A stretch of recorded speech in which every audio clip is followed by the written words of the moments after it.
Media 7 law advice പ്രോഗ്രാമിലേക്ക് എല്ലാവർക്കും സ്വാഗതം.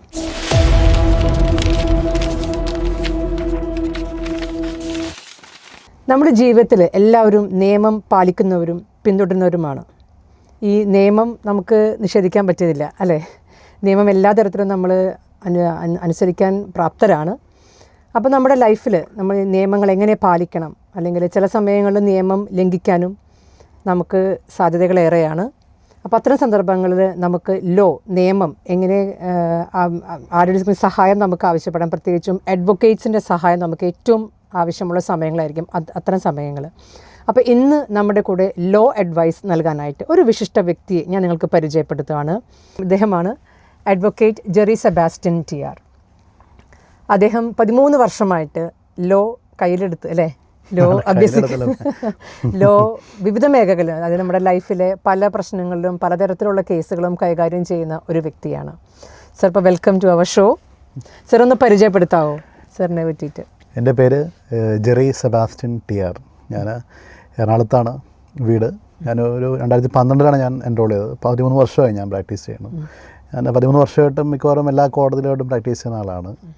സിവിലും ക്രിമിനലും ഫാമിലി, അങ്ങനെ എല്ലാ തരത്തിലുള്ള കേസുകളും ചെയ്യാറുണ്ട്. അങ്ങനെ ആ പ്രൊഫഷണൽ സന്തോഷമായിട്ട് ഹാപ്പി ആയിട്ട് പോകുന്ന ഒരാളാണ്. പിന്നെ ഒരു കലാകാരനും കൂടിയാണ്, അല്ലേ?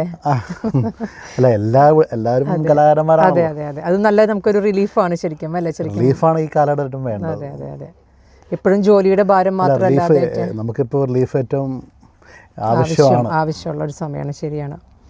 അപ്പോൾ സാർ, ഇപ്പോൾ ഈ റീസെൻ്റ്ലി നടന്ന, സാർ ഇപ്പോൾ ഈ എടുത്ത കേസുകൾ എങ്ങനെയുള്ളത്? എല്ലാ തരത്തിലുള്ള കേസുകളും ചെയ്യാറുള്ളതാണ്. അതായത് ഒരു വക്കീലിനെ സംബന്ധിച്ചിടത്തോളം നമുക്ക് വരുന്ന കേസുകളെല്ലാം, അതായത് വരുന്ന എല്ലാ കേസുകളും നമ്മൾ എടുക്കും. അതിൽ മാക്സിമം ആ കേസിനോട് നമ്മൾ നീതി പുലർത്തുക, അത് പറ്റാവുന്ന രീതിയിൽ നമുക്ക് ചെയ്യാവുന്ന കാര്യം ചെയ്യുക എന്ന്, അതാണ് നമ്മുടെ ഒരു ലക്ഷ്യം. അതെ സാർ, ഇപ്പം ഇന്നിപ്പോൾ ഞാൻ ചോദിക്കുന്ന ഒരു ഡൗട്ട്, നമ്മളിപ്പോൾ ഒരുപാട് കേസ് നമ്മൾ കേൾക്കുന്നതാണ് ഈ പോക്സോ കേസസ്, കുട്ടികളുമായുള്ള. പോക്സോ എന്ന് പറയുമ്പോൾ തന്നെ നമ്മൾ protection of children from sexual abuses എന്നുള്ളതാണ്.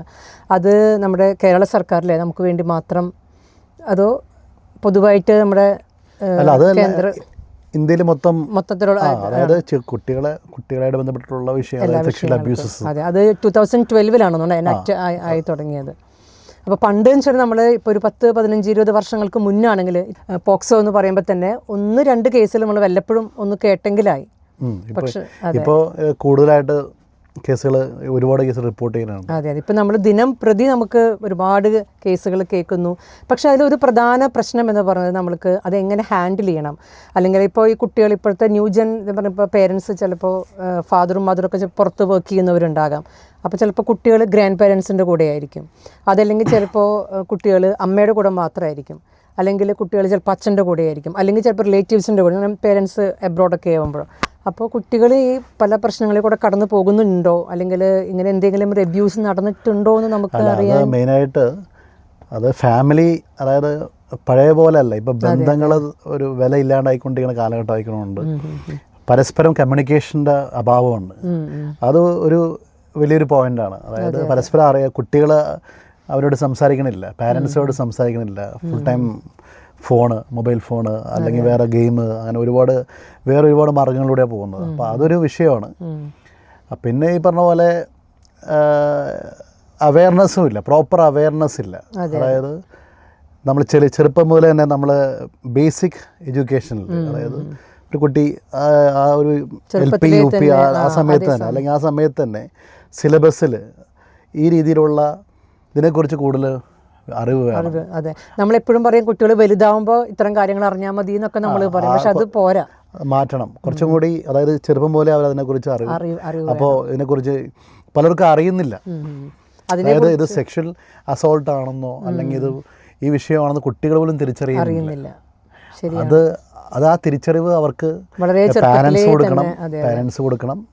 അറ്റ് ദ സെയിം ടൈം സ്കൂളിൽ വേണം, അതല്ലെങ്കിൽ മറ്റുള്ള എല്ലാ രീതിയിലും സോഷ്യൽ അല്ലെങ്കിൽ സംഘടനകളോ മറ്റു കാര്യങ്ങളോ ഏത് രീതിയിലും വേണം. അതെ, ഇത് വലിയൊരു അറിവാണ് ശരിക്കും. കാരണം എസ്പെഷ്യലി കുട്ടികൾ ഈ റിലേറ്റീവ്സിൻ്റെ കൂടെ നിൽക്കുന്നവർ, അതായത് മാതാപിതാക്കളിൽ നിന്ന് മാറി നിൽക്കുന്ന ഒരുപാട് കുട്ടികളുണ്ട്. ഇപ്പം ഞാനൊരു അധ്യാപികയായിരുന്നതുകൊണ്ട് നമുക്ക് ഒരുപാട് കുട്ടികൾ അറിയാം. അങ്ങനെ പേരൻസ് എബ്രോഡായ മക്കൾ താമസിക്കുന്ന ഗ്രാൻഡ് പേരൻസിൻ്റെ കൂടെ. അപ്പോൾ ചിലപ്പോൾ ഈ ഗ്രാൻഡ് പേരൻസ് ഒന്നും ഇതിനെക്കുറിച്ച് അറിയണമെന്നില്ല. ഇപ്പോൾ ഒരുപാട് കാര്യങ്ങൾ നമ്മൾ അറിഞ്ഞ് കേട്ടൊക്കെ വരുന്നു. ബട്ട് അവർക്ക് എല്ലാവർക്കും ശരിക്കും ഒരു അറിവാണ് അല്ലേ, കാരണം ഇതിനെ അല്ല അത് അതാണ്. പക്ഷെ ഇപ്പോൾ ഗ്രാൻഡ് പാരൻസ് ഒക്കെ ഇല്ലല്ലോ. ഗ്രാൻഡ് പാരൻസിനൊക്കെ ഒന്നും കാണാൻ കുറവല്ലേ, നമ്പർ ഇല്ല. അതായത് പിള്ളേര് വേറെ ലോകത്താണ്. ഒരു വീട്ടിലാണെങ്കിൽ ഒരു റൂമിൽ കുട്ടി ഉണ്ടാവും, ഒരു റൂമിൽ ഫാദർ ഉണ്ടാവും, ഒരു റൂമിൽ മദർ ഉണ്ടാവും. ഇവർ തമ്മിൽ പരസ്പരം കമ്മ്യൂണിക്കേഷൻ ഇല്ല. അപ്പോൾ സ്വാഭാവികമായിട്ടും അങ്ങനെ ചില കാലഘട്ടത്തിന് മാറ്റങ്ങളുണ്ട്. അപ്പോൾ എന്ത് മാറ്റമാണെങ്കിലും പാരൻസ് അത് കൂടുതൽ അതിനെക്കുറിച്ച് ഗൗരവമായിട്ട് എടുക്കണം. കാരണം മകള് അല്ലെങ്കിൽ ഇത് പെൺകുട്ടി മാത്രമല്ല, ആൺകുട്ടി അത് ആൺകുട്ടികൾക്കും ഒരേപോലെയാണല്ലോ. കാരണം അത് പല വീടുകളിലും പല സമൂഹങ്ങളിലും നടന്നു പോയിക്കൊണ്ടിരിക്കുന്നുണ്ട്. പലരും റിപ്പോർട്ട് ചെയ്യപ്പെടാത്തതുണ്ട്. പിന്നെ അതുകൊണ്ട് നെഗറ്റീവായിട്ട് കൊടുക്കുന്നതുമുണ്ട്. അതായത് ഇത് ദുരുപയോഗം ചെയ്യുന്ന ആൾക്കാരുമുണ്ട്. അപ്പോൾ അതിനെക്കുറിച്ചൊക്കെ കൃത്യമായിട്ട് ഉൾക്കൊള്ളണമെങ്കിൽ അത് സൊസൈറ്റിയും പൊരുത്തപ്പെടണം. അതുപോലെ ഏർലി എഡ്യൂക്കേഷനിലും അതേപോലെ ഞാനതിന് പാരൻസാണ് ഏറ്റവും ഇമ്പോർട്ടൻറ്റ്. പാരൻസാണ് അതിൽ ഏറ്റവും പ്രാഥമികമായിട്ട് എല്ലാ കാര്യങ്ങളും. നമ്മൾ ഈ ജീവിത തിരക്കിൽ പെട്ടുപോകുമ്പോൾ ചിലപ്പോൾ മിക്ക കാര്യങ്ങളും നമ്മൾ മിസ്സായി പോകുന്നുണ്ട്. ഈവൻ പേരൻസ് അതൊന്നും ചിലപ്പോൾ നമ്മുടെ കുട്ടിക്ക് അങ്ങനെ സംഭവിക്കില്ല, അല്ലെങ്കിൽ നമ്മുടെ കുട്ടി സേഫ് ആണെന്നൊക്കെ നമ്മൾ ഒരുപാട് പേരൻസ് ചിന്തിക്കുന്നവരുണ്ട്. പക്ഷേ ഇതൊക്കെ ഒരു കണ്ണു തുറക്കുന്ന ഒരു ഉത്തരമാണ് നമുക്ക് സാറ് പറഞ്ഞത്. പിന്നെ സാർ ഈ പോക്സോ നമ്മൾ പറയുമ്പോൾ ഒരു കേസ് വരുമ്പോൾ ആദ്യമായിട്ടൊരു അഡ്വക്കേറ്റിന് അനിവാര്യമായിട്ട് വേണ്ട കഴിവെന്ന്, ഇപ്പോൾ നമ്മളൊരു അഡ്വക്കേറ്റിന് നമ്മൾ ആദ്യം മീറ്റ് ചെയ്യുമല്ലോ. അപ്പോൾ ആ അഡ്വക്കേറ്റിന് ഏറ്റവും അനിവാര്യമായ ഒരു കഴിവ് ഈ ഒരു കേസ് ഹാൻഡിൽ ചെയ്യാൻ അത് എന്തൊക്കെയായിരിക്കും? പോക്സോ കേസിൽ ഇപ്പോൾ ഒരു അഭിഭാഷകൻ എപ്പോഴും പ്രതിയുടെ അഭിഭാഷകനായിരിക്കും. പ്രതിക്ക് വേണ്ടിയായിരിക്കും അഭിഭാഷകൻ അപ്പിയർ ചെയ്യണത്. പ്രതിക്ക് വേണ്ടി സർക്കാരാണ് അപ്പിയർ ചെയ്യുന്നത്. അപ്പോൾ സ്വാഭാവികമായിട്ടും ഏത് അഭിഭാഷകൻ ഏത് തരത്തിലുള്ള കേസ് വന്നാലും അവരുടെ കേസ് അത് നന്നായിട്ട് പഠിക്കുക എന്നാണ് ആദ്യത്തെ കാര്യം. ആ കേസിൻ്റെ ഇനീഷ്യൽ മുതൽ എല്ലാ കാര്യങ്ങളും പഠിക്കുക, നിയമവശങ്ങളും പഠിക്കുക, അതനുസരിച്ച് ആ കേസ് മുന്നോട്ട് കൊണ്ടുപോവുക. 100% ഒരു അഭിഭാഷകനും കേസെടുക്കുമ്പോൾ ആ കേസ് ജയിപ്പിക്കുക അല്ലെങ്കിൽ അത് സക്സസ് ആവുമെന്ന് ഒരിക്കലും പറയാൻ പറ്റില്ല. കാരണം അത് അങ്ങനെ ഒരു ഗ്യാരണ്ടി പറയാൻ പറ്റില്ല. കാരണം നമ്മൾ ചെയ്യാവുന്നത് മാക്സിമം നന്നായിട്ട് ആ കേസ് പ്രസൻറ്റ് ചെയ്യുക. കാരണം നമ്മൾ വിശ്വസിച്ചൊരു അഡ്വക്കേറ്റിനെ നമ്മൾ കാണുന്നു, അപ്പോൾ ആ വ്യക്തിയാണ് നമ്മുടെ എല്ലാ വിശ്വാസം. പിന്നെ ഉള്ള കാര്യങ്ങളെല്ലാം തുറന്ന് പറയുക. അതായത് എന്ത് വിഷയമുണ്ടെങ്കിലും അത് ഓപ്പണായിട്ട് പറഞ്ഞു കഴിഞ്ഞാൽ അത് അഡ്വക്കേറ്റ്സിന് ഉറപ്പായിട്ടും അവരെ സഹായിക്കാൻ പറ്റും. കാരണം അത് കോടതിനോ അല്ലെങ്കിൽ ആ കോടതിന് മുന്നിൽ നിൽക്കുമ്പോഴേക്കും ചിലപ്പോൾ ആ കാര്യം പറയുമ്പോൾ അത് വക്കീലിന് അറിയാൻ പറ്റില്ല. നേരത്തെ പറഞ്ഞെങ്കിൽ അത് ഓട്ടോമാറ്റിക് ഡിഫൻസ് എടുക്കാൻ വക്കീലിന് പറയാൻ പറ്റും.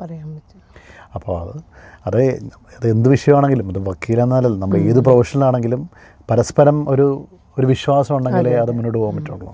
പിന്നെ സാർ ഇത്തരം കേസസ് വരുമ്പോൾ ഒരുപാട് ചാലഞ്ചസ് അല്ലേ, ഇപ്പോൾ അഡ്വക്കേറ്റ്സിന് ഒരുപാട് ചാലഞ്ചസ് വരും. പോക്സോ കേസുകളിൽ മെജോറിറ്റി കേസുകളെല്ലാം ശിക്ഷിക്കപ്പെടുന്നതാണ്. അപ്പോൾ അതിൽ അക്യൂറ്റിൽ നിന്ന് വളരെ കുറച്ച് കേസുകൾ മാത്രമേ ഉള്ളൂ. അപ്പോൾ ഈ അഡ്വക്കേറ്റ്സ് ഫേസ് ചെയ്യുന്ന കുറച്ച് മോറൽ ചാലഞ്ചസ് ഉണ്ടാവില്ലേ? മോറൽ ചാലഞ്ചസും അതായത് പക്ഷേ കാരണം അഭിഭാഷകരുടെ ജോലി ഇപ്പോൾ ഒരു ഡോക്ടറിൻ്റെ മുമ്പിൽ ഒരു പേഷ്യൻസ് വരുമ്പോൾ ആ ഡോക്ടറിൻ്റെ മുമ്പിൽ ഒരു പേഷ്യൻ്റ് വരുമ്പോൾ ആ പേഷ്യൻ്റ് ആരാണെന്ന് ഡോക്ടർ നോക്കാറില്ല. ഡോക്ടറെ നോക്കുന്നത് എന്താ, അവരെ അസുഖം മാത്രമേ നോക്കുകയുള്ളൂ. അസുഖത്തിനാണ് ചികിത്സിക്കുന്നത്. അപ്പോൾ അതൊരു അഭിഭാഷകരുടെ മുമ്പിലും ഒരു ക്ലയൻറ്റ് വരുമ്പോൾ അഭിഭാഷകർ നിയമപരമായിട്ട് അവരെങ്ങനെ രക്ഷപ്പെടുത്താൻ പറ്റും, സംരക്ഷിക്കാൻ പറ്റും. ചിലപ്പോൾ ആ കേസ് കളവായിട്ടുള്ള കേസാണെങ്കിൽ അത് എങ്ങനെ അത് ഇയാൾക്ക് അനുകൂലമായിട്ട് കൊണ്ടുവരാൻ പറ്റുമെന്ന് ഇതിൽ നിന്ന് ശ്രമിക്കുകയുള്ളൂ. അപ്പോൾ അങ്ങനെ അഭിഭാഷകർക്ക് അങ്ങനെ അധികം നോർമൽ ചിന്തിക്കേണ്ട ആവശ്യമില്ല. കാരണം കേസ് വരുന്നു അവരത് നമ്മുടെ ഒരു ലീഗൽ ആ ഒരു പാർട്ടായിട്ട് കണക്കാക്കാൻ പറ്റുള്ളൂ. പിന്നെ അത് ചില സെൻസ്, അതായത് ചില കേസുകൾ, അതായത് എന്നെ സംബന്ധിച്ചോളം ഞാൻ പറയുകയാണെങ്കിൽ ഇപ്പോൾ എനിക്ക് ഒരു കേസ് വ്യക്തിപരമായിട്ട് എനിക്ക് താല്പര്യമില്ലെങ്കിൽ ഞാൻ ആ കേസ് എടുക്കില്ല. കാരണം എനിക്ക് ആ കേസിൽ വരുമ്പോൾ എനിക്ക് അതിലെ ഒരു വിഷയമാണെങ്കിൽ, അതായത് ഒരു സമൂഹത്തിനെ മൊത്തം ബാധിക്കുന്ന വിഷയമാണ്, അല്ലെങ്കിൽ അത് എന്നെ പേഴ്സണലി എനിക്കതൊരു ആ കേസ് എടുത്തു കഴിഞ്ഞാൽ എനിക്കൊരു ബുദ്ധിമുട്ടുണ്ട് എന്ന് മനസ്സിലാക്കുകയാണെങ്കിൽ ഞാൻ ആ കേസ് എടുക്കില്ല. അതിൻ്റെ പേഴ്സണൽ ഒപ്പീനിയനാണ്. അതുകൊണ്ട് വേറെ ആളിലേക്ക് ഇല്ല, ആ കേസ് വേറെ ആളെടുക്കും, അവരത് ഉപയോഗിക്കുകയും ചെയ്യും. അപ്പോൾ അത് എൻ്റെ പേഴ്സണൽ മാറ്ററാണ്. പിന്നെ അത് ഒരു വക്കീൽ ഒരു ജോലിയാണ്. അപ്പോൾ അതിൽ നമുക്കൊരു കേസ് എടുത്തുകൊണ്ട് അത് അവർ ചെയ്ത തെറ്റാണെന്നോ അല്ലെങ്കിൽ അത് അങ്ങനെ നമുക്ക് പറയാൻ പറ്റില്ല. പിന്നെ ഇത്തരം ഈ പോക്സോ കേസിൽ ഫസ്റ്റ് നമ്മൾ റിപ്പോർട്ട് ചെയ്യുമ്പോൾ ഈ അഡ്വക്കേറ്റ്സിൻ്റെ സൈഡിൽ നിന്നുള്ള ഫസ്റ്റ് അറ്റംപ്റ്റ് എന്താണ്? നിങ്ങൾ ആ കുട്ടിയെ പോയി കാണുകയാണോ ചെയ്യുന്നത്, അതല്ലെങ്കിൽ കാരണം ഇതൊക്കെ വളരെ സീക്രറ്റീവായിട്ടും പ്രത്യേകിച്ച് അത് റിപ്പോർട്ട് ചെയ്യപ്പെടുമ്പോൾ സ്വാഭാവികമായിട്ടും അവർ അഡ്വക്കേറ്റ്സിനടുത്ത് നോർമലി അവർ പോക്സോ കേസ് റിപ്പോർട്ട് ചെയ്യണത് ഒന്നെങ്കിൽ പാരൻസിന്, അതെ. കുട്ടികളുടെ പാരൻസിൻ്റെ അടുത്തായിരിക്കും പറയാൻ പോകുന്നത്, അതല്ലെങ്കിൽ സ്കൂളാണെങ്കിൽ ടീച്ചേഴ്സിൻ്റെ അടുത്തായിരിക്കും പറയാൻ പോകുന്നത്, അതല്ലെങ്കിൽ വേറെ ആയിരിക്കും സോഷ്യലി ഇപ്പോൾ ഈ പറഞ്ഞ സൊസൈറ്റിയിലെ ഏതെങ്കിലും സംഘടനകളായിരിക്കും അവർ ഓട്ടോമാറ്റിക്കലി പോലീസ് സ്റ്റേഷനിലേക്ക് വിവരം അറിയിക്കും. വിവരം അറിയിച്ച് കഴിയുമ്പോഴാണ് മറ്റു കാര്യങ്ങളിലേക്ക് അത് പോകുന്നത്. അതിനോടെല്ലാ സംവിധാനങ്ങളും ഇവിടെ ഉണ്ട്. ഈ നോർമൽ വക്കീലന്മാർ ഞാൻ പറഞ്ഞില്ലേ, അതായത് വിക്ടിമിന് വേണ്ടിയിട്ട് സർക്കാരിൻ്റെ അഭിഭാഷകരും സ്പെഷ്യൽ പ്രോസിക്യൂട്ടറും, പ്രതികൾക്ക് വേണ്ടിയിട്ടാണ് മറ്റുള്ള അഭിഭാഷകരും അപ്പിയർ ചെയ്യണത്. അതിപ്പോൾ ഈ അഡ്വക്കേറ്റ്സ് എന്ന് പറയുമ്പോൾ എല്ലാവരും പഠിച്ചിട്ട് തന്നെയാണല്ലോ വരുന്നത്. അപ്പോൾ ഈ പോക്സോ കേസസ് എന്ന് പറയുമ്പോൾ നിങ്ങൾക്ക് അതിന് സ്പെഷ്യൽ ട്രെയിനിങ്ങോ അല്ലെങ്കിൽ സ്പെഷ്യലൈസേഷൻ എന്തെങ്കിലും ഉണ്ടോ? കുട്ടികളെ ഹാൻഡിൽ ചെയ്യുന്ന കാര്യങ്ങളല്ലേ? അപ്പോൾ അത് നോർമൽ സെൻസിൽ എല്ലാ ഫീൽഡിലും എക്സ്പീരിയൻസ് ആണ് ഏറ്റവും ഇമ്പോർട്ടൻറ്റ്. ഇപ്പം നമ്മളിപ്പോൾ LLB ലോ കോളേജിൽ പഠിച്ചു കഴിഞ്ഞിട്ട് ഒന്നുമല്ല ശരിക്കും പറഞ്ഞു കഴിഞ്ഞാൽ.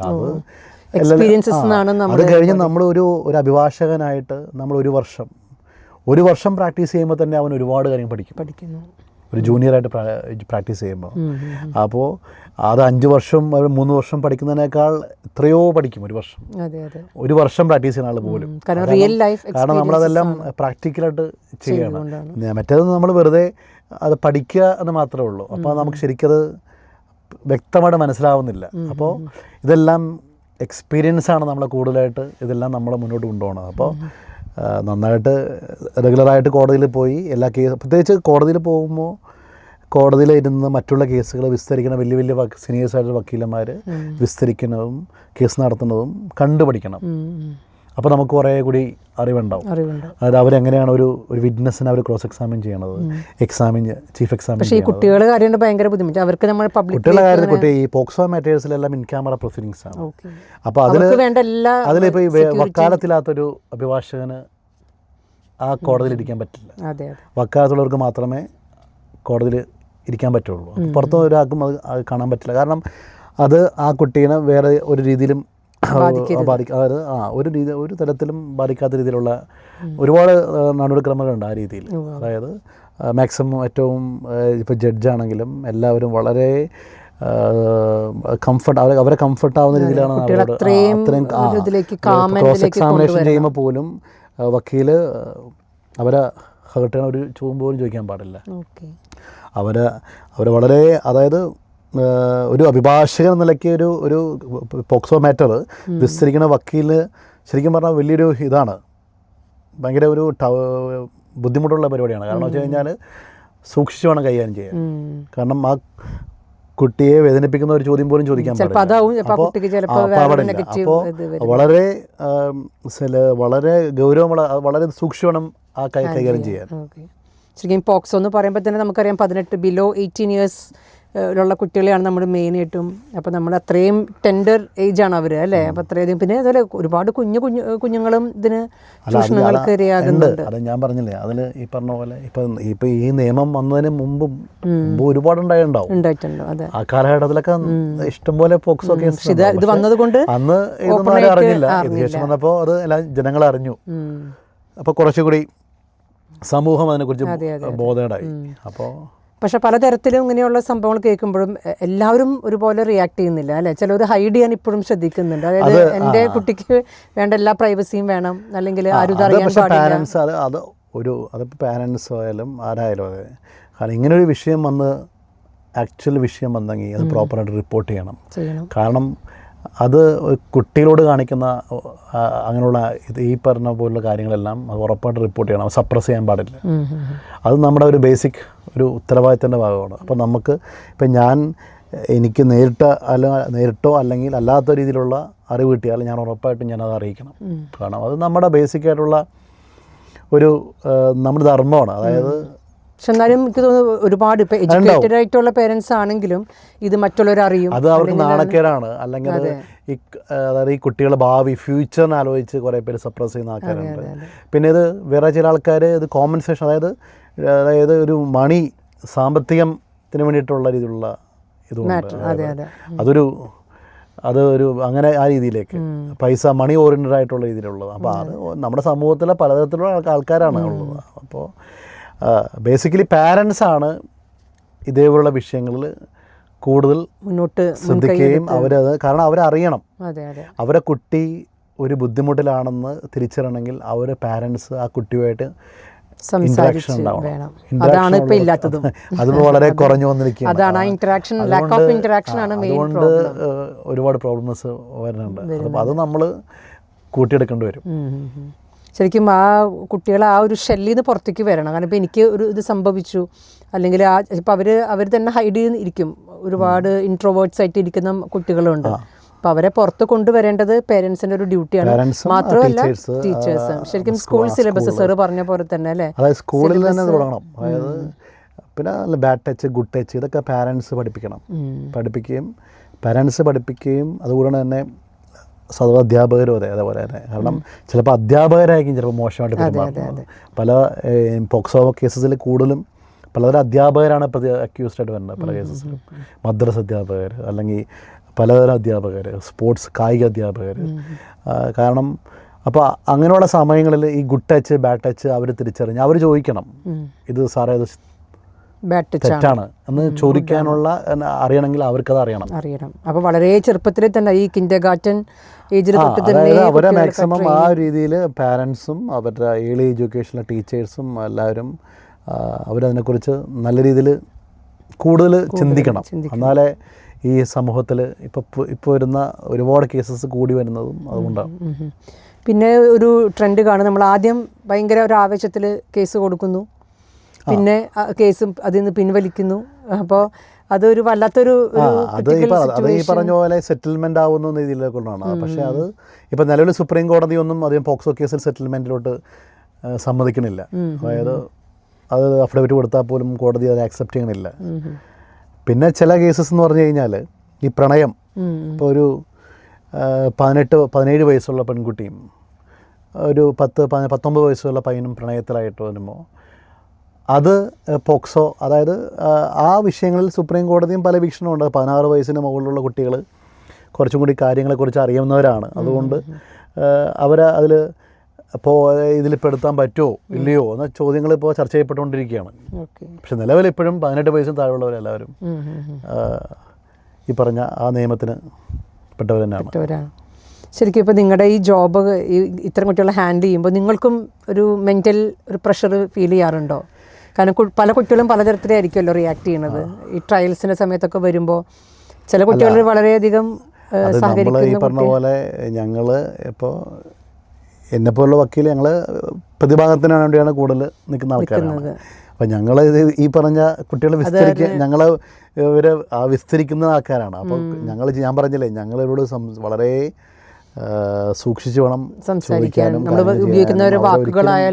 അവരൊരിക്കലും അവരെ വേദനിപ്പിക്കുന്ന തരത്തിലുള്ള ഒരു ചോദ്യം പോലും ചോദിക്കാൻ പാടില്ല. പിന്നെ ഒരു അഭിഭാഷകൻ എന്ന നിലയ്ക്ക് പലപ്പോഴും നമ്മൾ വേറെ വഴിയില്ല, നമ്മൾ കേസ് എടുക്കുമ്പോൾ നമ്മുടെ ജോലിയുടെ ഭാഗമാണത്. അപ്പോൾ നമ്മൾ ചിലപ്പോൾ ചില കേസ് നേരത്തെ ചോദിച്ച പോലെ ചിലപ്പോൾ നമ്മൾക്ക് അത് എന്തുകൊണ്ട് ഈ കേസ് എടുത്തു എന്നൊരു ചോദ്യം വരാം.